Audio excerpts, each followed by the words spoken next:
So I'm going to show you guys the technical escape from this month's mount curriculum. And there's a ton of different mount escapes you can do, but the technical one is a little bit more focused on being efficient, on not having to carry or be explosive with your opponent's weight. So if my opponent is just postured up, kind of looking to attack, then I'll be able to just start right away and bring either one of my forearms across her hips. So I'm bringing this forearm across the hips, and then I'm anchoring it, framing it into place here. If my partner is applying good shoulder pressure here, so she's got this one hooked and she's posted out properly here, then I have to use the side on the side of the shoulder pressure here, because I can't bridge into the shoulder pressure. So I'll use that arm first to bring my frame across her hips. And if I can't bring it in between us, like it's a little trap, I'm gonna pump my hips here. So I'm gonna like pump, pump, pump to separate our bodies to bring that hand across. And then I'm gonna anchor it onto her hips. My second hand is gonna come on top to reinforce that frame. So I'm literally putting it on top of that frame.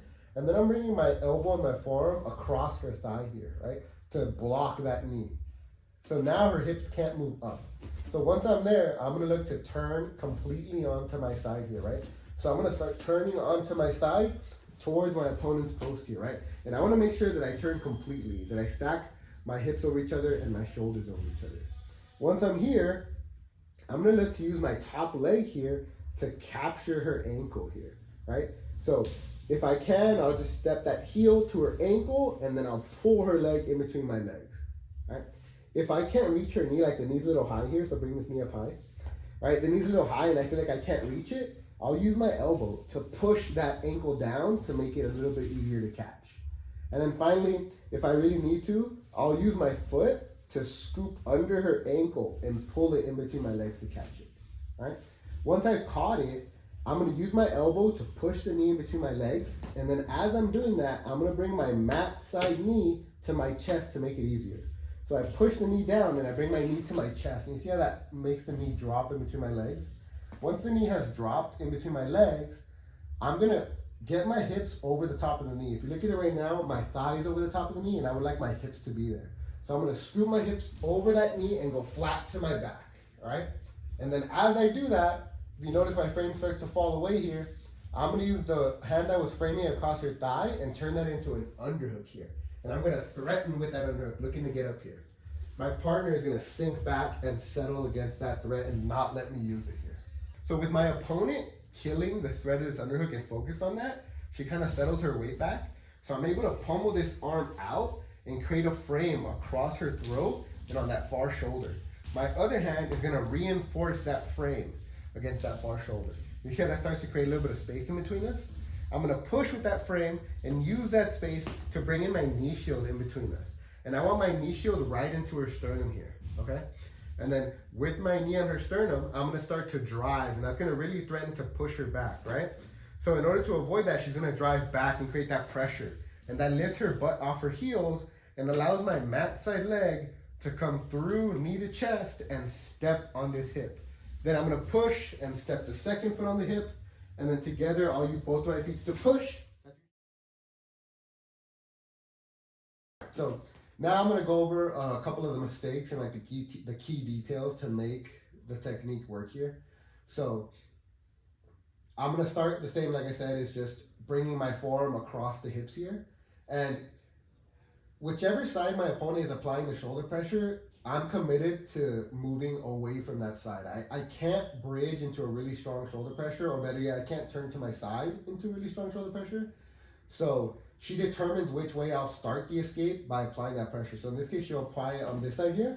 And so now I cannot turn that way for the step where I turn to my side.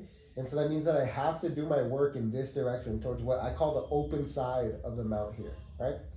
And so again, I'll take that forearm and I'll bring it across her hips. And if I can't get it through, what I do is I'm gonna pump to create space. Every time I bridge here, it creates a little gap in between us. And then I use that to get myself through to the hip, and then I anchor.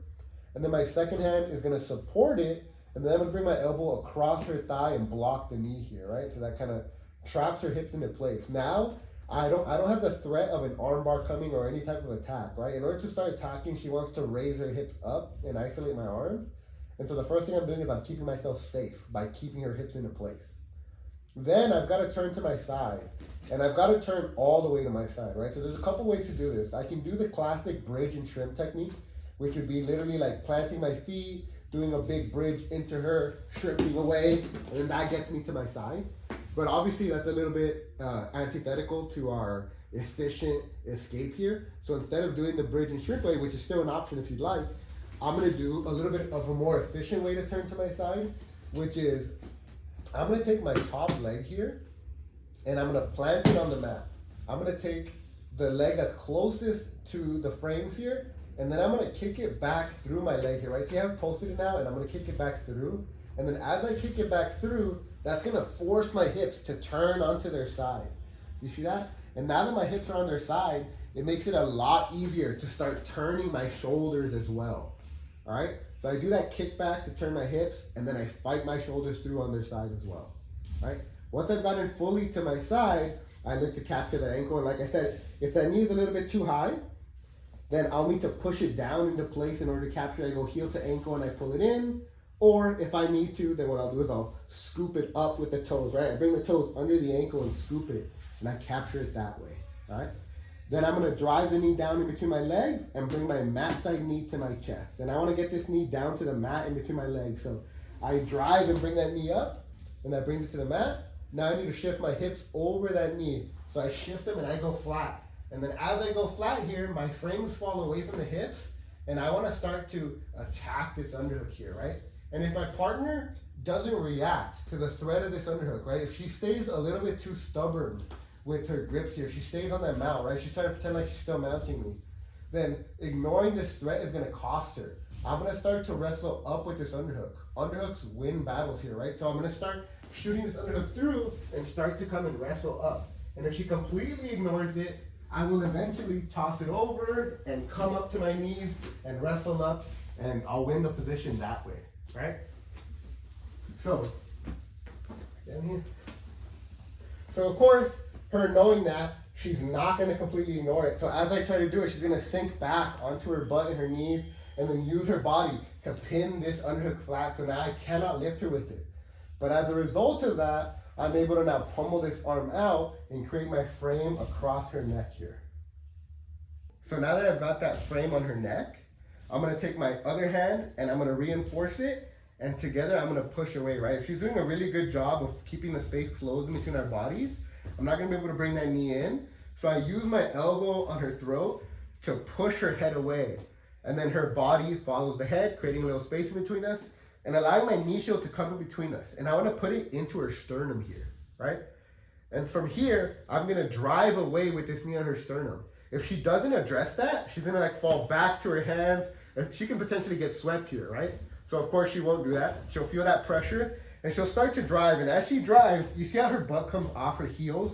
That allows this bottom leg that used to be trapped to start coming out now. And I'm gonna pull that leg out through the middle and step on her far hip here.